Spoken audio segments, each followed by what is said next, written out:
DEI pullbacks, add legal and talent risk for ESG leaders. Energy, manufacturing, and environmental service companies are facing a complex new compliance and workforce challenge.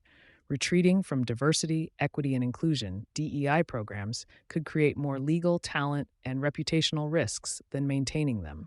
That's the takeaway from Risks of Retreat, a 2025 survey of 2,500 U.S. employees and leaders by Catalyst and NYU's Meltzer Center for Diversity, Inclusion, and Belonging. The report comes as U.S. policy has shifted sharply. Executive Order 14173 now requires federal contractors to certify that their programs don't violate any applicable federal anti-discrimination laws, and the EEOC has begun actively reviewing corporate DEI practices. For energy, utilities, infrastructure, and environmental service firms, many of which operate under federal contracts, this adds another layer to the regulatory risk landscape.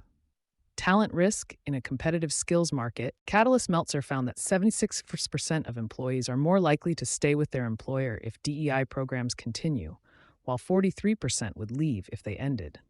These percentages climb even higher among women, millennials, and Gen Z, critical demographics for filling technical and leadership roles in clean energy, engineering, and sustainability operations.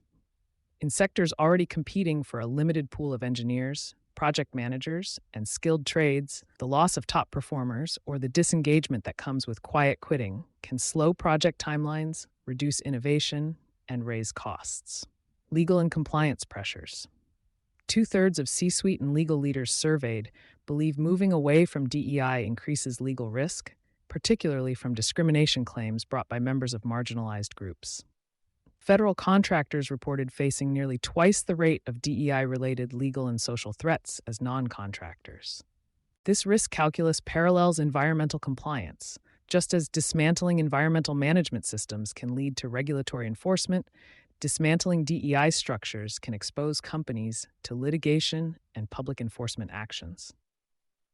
Financial and reputational impacts. The survey found that 69% of respondents are more likely to purchase from companies that support DEI, and more than 1/3 would boycott companies pulling back from these commitments. For B2B firms in the E+E space, where contracts often involve ESG performance clauses, perceived retreat could influence bid competitiveness and partnership opportunities.